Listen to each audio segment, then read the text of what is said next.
안녕하세요. 요가 강사 민경수입니다. 오늘은 요가가 근력 운동이 되느냐에 대한 이야기를 할 거고, 영상을 찍게 된 이유는 어제 쇼츠를 하나 봤어요. 의사 선생님이 하는 얘기였는데, 최근에 근육량, 근력이 중요합니다. 이런 이야기의 컨텐츠들은 굉장히 많고요. 그리고 자기한테 오는 환자들 중에 여성 환자분들이 많은데, 근력량이 적은 분들한테 평소에 무슨 운동을 하세요? 라고 물어보면 필라테스를 해요, 요가를 해요가 압도적으로 많다라는 얘기죠. 자기의 경험에 비추어서 요가 필라테스로는 충분한 근육량을 만들 수 없다라는 이야기를 하셨었는데, 운동을 하는 제 입장에서는 이게 과연 맞는 말인가 틀린 말인가를 생각해 보면 반은 맞고 반은 틀린 것 같아요. 저조차도 일반 회원님들한테는 스쿼트, 런지, 풀업, 푸시업 좀 하세요, 요가 하지 마시고 라고 하거든요.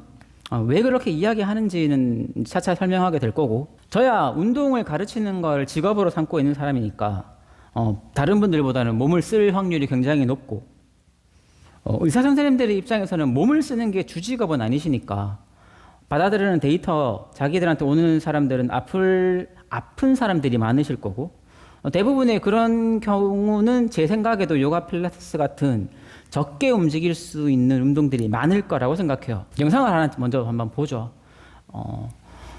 위의 영상은 제가 몸을 좀 덜 쓰면서 비슷하게 몸을 좀 덜 쓰시는 분들을 흉내낸 영상이고요. 아래 영상은 이제 어느 정도 제가 몸을 좀 쓰면서 움직인 영상이에요. 두 가지만 바라봐도 저 사람이 몸을 움직일 때 근육을 쓰고 있구나 안 쓰고 있구나가 어느 정도는 눈에 보이거든요. 바꿔 말하면 요가 동작, 필라테스 동작을 하면서 충분히 몸을 쓰게 되면 쉬운 동작도 힘들게 할 수 있고요.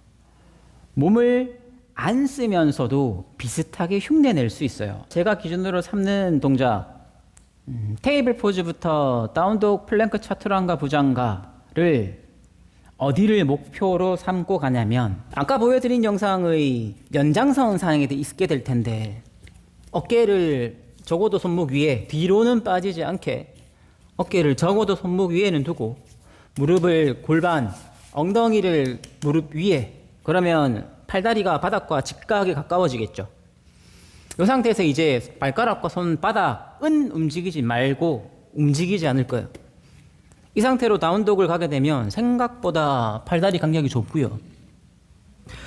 손발바닥 안 움직이고 플랭크 포즈까지 가게 되면 어깨가 적어도 손가락 정도까지는 나와줘야 돼요.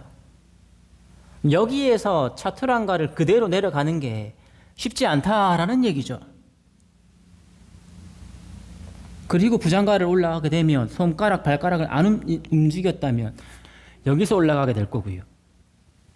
다시 다운독, 차일드 포즈, 테이블 포즈를 가도 원위치로 돌아오게 되겠죠.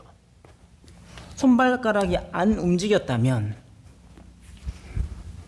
반복하게 될 건데, 근데 대부분의 경우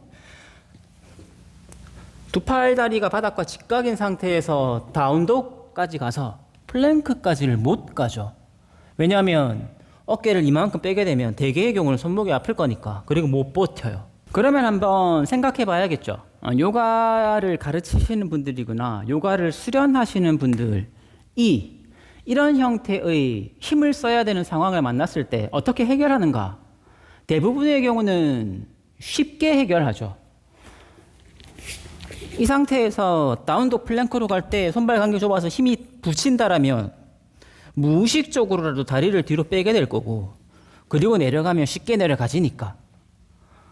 쉽게 내려가신다라는 얘기가 이제 바꿔 말하면 충분한 근육을 사용하지는 않는다라는 얘기거든요. 대표적인 예예요. 대표적인 예. 그러니까 내가 힘을 써야 하는 상황을 만났을 때 요가 수련을 하시는 분들은 1차적으로는 이거를 쉽게 해결할 수 있는 방안을 제시를 해요. 그리고 거기서부터 다시 차근차근 쌓아 올린다라면 괜찮을 텐데 대부분은 거기에 머물러 있죠. 왜냐하면 저는 이곳저곳에서 수업을 꽤나 많이 했고, 최근에 시대적인 트렌드도 있고, 가령 예를 들어서 저같이 이렇게 수업을 가르치는 사람 수업이 있고요. 쉽게 얘기해서 몸을 편하게 수련을 진행하는 선생님이 계세요. 양쪽 수업이 동시에 센터에 있단 말이죠. 그러면 일반 그룹 수업의 회원님들의 입장에서 제 수업을 들으면 되게 힘들겠죠. 더 힘을 쓰셔야 돼요. 더 앞으로 나오셔야 돼요. 손가락, 발바닥을 더 쓰셔야 돼요. 이런 얘기를 끊임없이 하게 될 거니까요.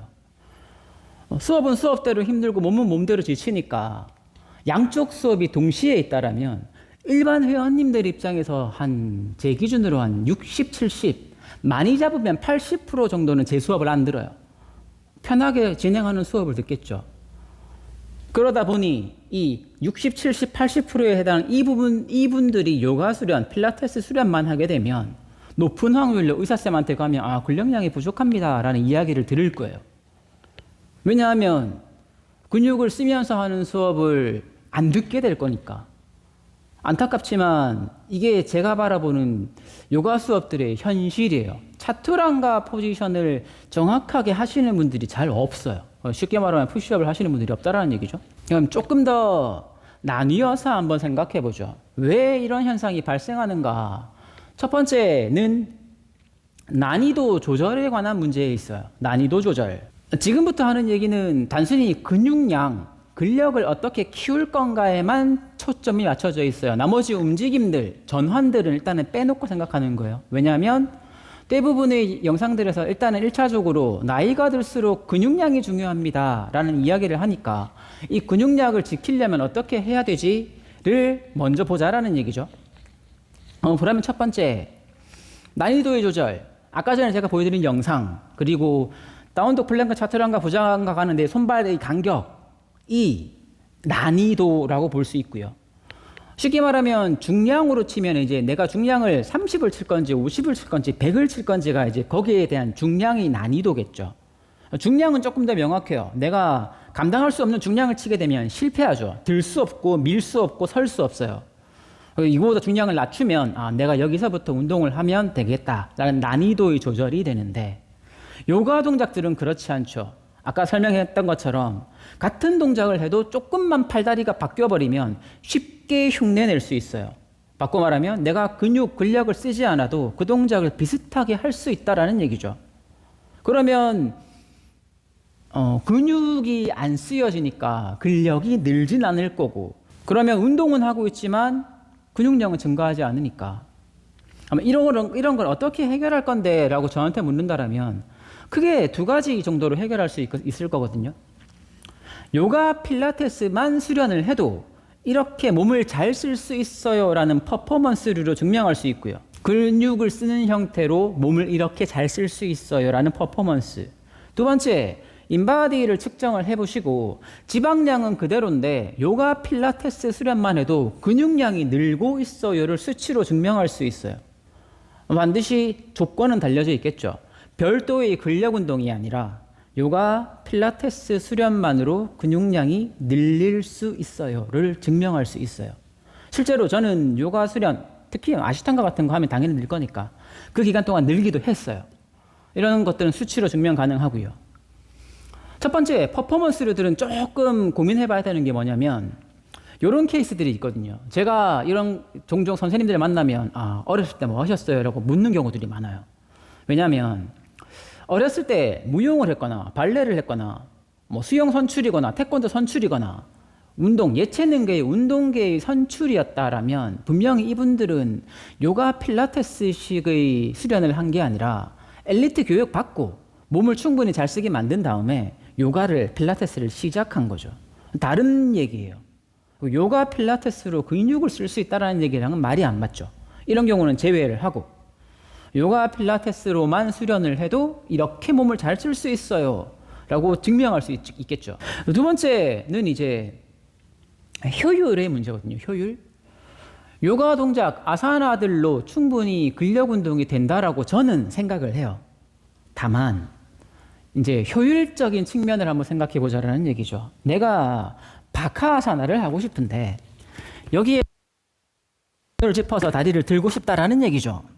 이 바카아사나를 연습을 하고 싶은데 요가적인 방식으로 최대한 조심스럽게 손을 짚어서 앞으로 안 넘어지는 중심점을 위치를 찾고 조심스럽게 다리를 하나씩 드는 것보다 그냥 푸시업을 하면서 무게중심을 앞으로 빼고 손과 어깨를 쓰는 연습을 하는 게 이 상태를 충분히 잘 만들 수 있다라면 다리만 당기고 와서 들면 끝나는 문제거든요. 그러면 효율적인 측면으로만 봤을 때 푸시업을 정확하게 연습하는 게 훨씬 더 빠르고 잘 성장할 수 있어요. 다만 지루하고 힘든 과정이죠. 바카아사나 연습을 하는 건 어느 정도 내가 집중하고 그렇게 많이 힘들지 않으니까 재밌게 할 수 있는데, 바카아사나를 하기 위해서 푸시업을 이만큼 해야 돼요 라고 하면 아까 말한 일반 회원님들 기준으로는 제 수업을 안 들어요. 제 수업을 안 들어요. 그리고 다른 수업에 가서 이제 바카아사나 하면서 손목 아파서 오죠. 바카아사나 하면서 손목 아파서 왔어요. 차크라 아사나 하면서 목이 삐끗했어요. 이런 얘기 한단 말이죠. 그런 걸 볼 때마다 저는 되게 안타깝단 말이죠. 충분히 그 동작을 할 수 있을 만한 베이스를 먼저 만들어 두고 그 동작을 연습을 하면 안 아프고 충분히 할 수 있는데, 이 베이스 만드는 과정이 너무 지루하고 재미가 없으니까, 그렇다고 해서 요가 수업인데 요가 아사나를 안 할 수는 없잖아요. 요가 선생님들 입장에서는 요가 아사나를 하는데 과연 어떤 게 효율적이냐를 따지고 보면 생각해 봐야 되는 문제고, 이거를 다른 분야로 한번 접근해 보죠. 아까 말한 것처럼 근육량, 근력량을 늘리는 게 목적이라고 한다면 매트에서 내 몸을 가지고 하는 운동들은 보상할 수 있는 게 너무 많아요. 아까 했던 그 손발의 간격이 대표적인 것들이겠죠. 그러면 이걸 아까 했던 중량으로 바꿔보면 중량을 50kg, 60kg, 100kg를 걸고 하면 강제로 부하를 힘을 쓰게끔 만들어주는 거니까 강제로 근육을 쓸 수밖에 없고, 근육량을 늘려내는 입장에서는 그게 훨씬 더 단순하고 쉽죠. 그냥 무게를 걸어서 밀고 당기고 누르고 하세요. 벤치프레스 하시고 뭐 스쿼트 머신 하시고 하시라는 얘기죠. 근육량은 충분히 그게 더 쉽고 빠르게 늘어요. 힘을 못 쓰시는 분들은 저한테 찾아와서 코삭 스쿼트 같은 게 대표적인데, 스칸다 아사나 이 동작을 할 때 힘으로 못 앉아서 뒤꿈치가 들리면서 돈다거나 아니면 무릎이 안쪽으로 쓰러지면서 무릎에 통증이 느껴진다거나 관련된 정렬들을 아무리 설명해도 애초에 힘을 쓰는 방법을 못 익히신 분들은 잘 안 고쳐져요. 힘을 쓰는 방법을 모르는 거죠. 차로 예를 들면 기름이 없는 거예요. 기름이 있어야 시동 걸고 차가 움직이는데 기름이 아예 없는 상태에서 차를 움직이려고 하다 보니 계속 오류가 발생하는 거죠. 그러면 이제 저 같은 경우는 이 정도까지 몇 번 해보고 안 될 것 같은데 그러면 헬스장 가서 중량 좀 치세요라고 말을 해요. 왜냐하면 그게 더 단순하고 쉽고 안 다칠 거니까. 실제로 그렇게 2, 3개월만 가서 중량을 좀 치고 오면 다리에 힘이 좀 붙어 있고 런지 스쿼트, 코삭 스쿼트 같은 종류 그 정도의 동작 움직임은 만들어낼 수 있어요. 여기까지는 어디까지나 효율적인 부분을 바라봤을 때의 문제고, 세 번째는 이제 관리의 문제죠. 매트에서 하는 운동들은 보상을 너무 쉽게 해요. 그리고 힘을 안 쓰고 장기간 살아오신 분들, 40대, 50대 분들이 뭐 딱히 힘든 운동을 안 하고 잘 살아왔단 말이죠. 그러면 힘든 동작을 시켰을 때 이 힘든 동작을 안 힘들게 어떻게 비슷하게 흉내내지를 너무 잘 알고 계세요. 근데 아까 전에 그 중량을 한번 예를 들어보죠. 내가 중량을 30kg를 걸고 5개를 할 수 있었는데 이거를 한 번 하고 두 번 하고 10번 하다 보니 30kg가 40kg로 늘었네. 수치로 눈에 보이고요. 5개를 할 수 있었는데 10개를 하게 됐네. 수치로 눈에 보이죠. 근데 수리아 나마스카라를 5번 할 수 있는데 10번 할 수 있게 되었네 라고는 말을 안 해요. 왜냐하면 수리아 나마스카라를 어떻게 하는지에 따라 완전 달라질 거니까. 그러니까 이거를 내가 객관적으로 수치화 시킬 수 있어야 이거를 관리할 수 있는데 그렇게 접근을 잘 하지 않죠. 세 가지 난이도의 조절의 입장에서도 근력을 키우는 효율의 입장에서도 근력량을 키우기 위한 관리의 입장에서도 요가 필라테스가 조금 더 어려워요. 충분히 본인이 잘 할 수 있으면 제 기준에서는 일상생활을 유지하고 잘 움직일 수 있을 정도의 근력을 만들고 키울 수 있기는 한데, 그렇게 관리할 수 있을 정도의 분들이라면 제 생각에는 아마 근력 운동을 충분히 잘 할 수 있을 거예요. 다른 근력 운동들도. 그래서 그만큼 내가 내 의지대로 움직일 수 있는 위치에서 내가 충분히 힘을 쓰면서 움직이는 게 저는 어렵다라고 생각을 해요. 두 번째는 이제 아사나를 대하는 방식의 문제죠. 대부분의 요가 수업들은 아사나 자체가 목적이 되어져 있죠. 바카 아사나를 하려면 두 다리를 어떻게 해서 두 팔을 어떻게 해서 다리를 띄워야 되고요. 뭐 코운딘야사나를 할 것 같으면 어떻게 해서 동작을 하셔야 코운딘야사나가 되고요. 이건 아사나 자체가 목적이잖아요. 근데 제 생각에는 아사나 자체는 하나의 수단이거든요. 몸을 어떻게 쓰면 이 동작이 자연스럽게 나올 거예요의 입장이에요. 고관절을 하누만 아사나, 뭐 런지 스트레칭 같은 이런 거 하면서 충분히 잘 뻗고 펴을 수 있으면, 그리고 푸시업 같은 거 하면서 어깨랑 팔을 잘 쓸 수 있으면, 그냥 이 상태에서 팔은 푸시업 형태, 다리는 하누만 형태로 가지고 가면 다리가 알아서 들려는 지겠죠. 코운디냐사나 자체가 목적이 아니라 고관절을 잘 찢을 수 있고 팔을 접어서 버틸 수 있는 각각의 기능들이 합쳐지면 아사나가 완성이 될 거거든요. 근데 이 기능들은 조금 뒤로 밀어놓고 어떻게 하면 저 동작을 똑같이 흉내낼 수 있지에 집중하게 된단 말이죠. 아사나만 놓고 보면. 그러면 뭐 근육을 어떻게 쓰든지 가동 범위를 어떻게 쓰든지 이런 거는 상관이 없는 거예요. 그냥 그 동작에 비슷하게 흉내만 내면 되는 거니까 지금 당장은. 대표적인 게 이제 핸드스탠드 계열들이에요. 저는 핸드스탠드를 한 3년간 맨땅에 헤딩을 한번 해봤는데 누구한테 배우러 가지 않고 해봤단 말이죠. 어떻게든 서긴 서요. 본인이 가지고 있는 장점들을 최대한 살려서. 남자의 대부분의 케이스는 힘은 좋을 거니까 어깨를 이만큼 빼놓고 어떻게든 무게중심으로 엉덩이를 들겠는데요. 이런 형태로 이제 설 수는 있단 말이죠. 때가 되면 이렇게 서는 질 거예요. 대신에 이제 손목 아프고 허리 아프고 어깨 아프죠. 왜냐하면 어떻게든 서는 데만 집중했으니까.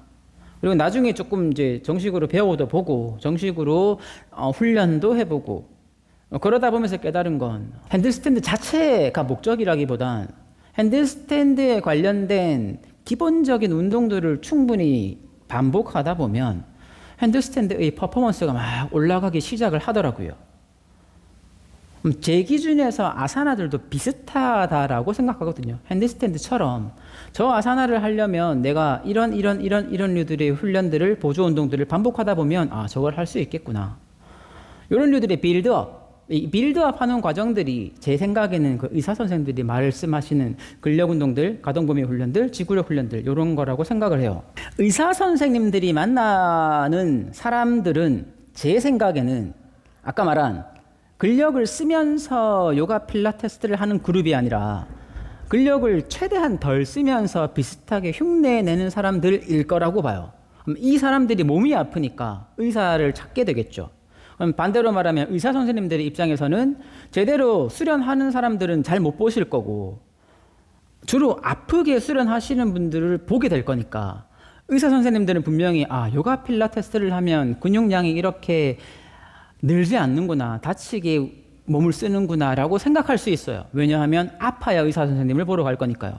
그래서 그 말은 제 생각이지만 반은 맞고 반은 틀릴 수도 있다라는 게 첫 번째. 두 번째, 근력량의 입장에서만 보면 근육을 단순히 많이 키우려면 중량을 치는 운동이 훨씬 더 쉽고 효율적이에요. 중량을 30kg, 50kg, 100kg 걸고 앉고 서고 손으로 밀고 당기고 하는 게 훨씬 더 빠르게 근육량을 채우겠죠. 그래서 근육량을 늘리는 입장에선 제 생각에도 중량을 치는 게 훨씬 더 빨라요. 다만 그것만 해서 충분한가라고 물어보신다면 그건 아니라고 봐요. 내가 차에 기름을 최대치로 많이 넣는 걸 근력 운동이라고 생각을 하고요. 차에 기름을 넣었으면 이제 운전하고 다녀야 되잖아요. 운전하고 다니는 걸 제 생각이지만 이제 빈야사, 움직이는 연습이라고 봐요. 그래서 어느 정도 두 개는 같이 가시는 게 제일 좋지 않을까라고 생각을 하고, 수련하는 일반적인 직장인들 주업이 따로 있고 운동을 보조 형태로 건강을 관리하는 형태로 가져가시는 분들은 한 번쯤은 고민을 해봐야 되는 문제라고 생각해요. 저도 저희 회원님한테 늘 항상 말하거든요. 나가서 매달리기 좀 하세요. 집에서 런지 스쿼트 하시고 계단 오르내리기 좀 하세요. 라고 입에 달고 살아요. 왜냐하면 수업 시간에 하는 것들로만은 충분하지 않다라고 생각을 하니까 제일 단순하게 내 몸을 능동적으로 쓸 수 있는 것들을 추천드리는 거예요. 그게 철봉에 매달리기, 계단 오르기, 보수 위에서 한 발로 서는 밸런스 연습하기 이런 것들이죠. 그걸로만 충분하냐? 저는 아니라고 보는데, 근데 그렇게라도 몸을 쓰는 형태를 취해야 이제 뭐 조금 더 난이도 있는 동작들을 해도, 요가를 해도, 필라테스를 해도 내가 내 몸을 근육을 써서 할 수 있고, 근육을 써서 하는 만큼 다시 근력량이 채워질 거고, 근력량이 채워지는 만큼 일상생활을 유지할 수 있는 기간이 길어지겠죠. 어떻게 보면 어제 그 영상 쇼츠를 보면서 약간 뭐 속된 말로 긁힌 것도 있고요. 저게 반면 이런 영상을 보면 사람들이 요가 필라테스를 덜 하지 않을까라는 생각도 있어요. 그리고 나쁘다라는 건 아니니까. 아마 다음 영상은 요가 필라테스를 하면 어떻게 뭐가 좋은지에 대한 영상도 한번 찍어볼까 생각 중이에요. 저를 아시는 분들은 너는 요가 하니? 라고 하면 거의 잘 안 하지만 인사이드 플로우나 뭐 단순한 저한테 필요한 요가 동작들을 하긴 하지만 메인이 주로 하는 건 저는 핸드스탠드를 조금 더 잘하고 안정적으로 하고 안 다치게 생활하는 게 목표니까 안 하긴 하지만 덜 하긴 하지만 그래도 요가 필라테스를 두 개 다 어느 정도 해본 입장으로 생각해 본다면 운동의 장점들도 한번 설명해 보는 영상을 남기는 게 좋지 않을까. 그래서 한번 본인의 수련하는 패턴을 점검해 볼 필요가 있다 하시고, 이제 날이 조금씩 더워지니까 건강 관리 잘 하시고 저는 다음 영상에서 뵙겠습니다. 감사합니다.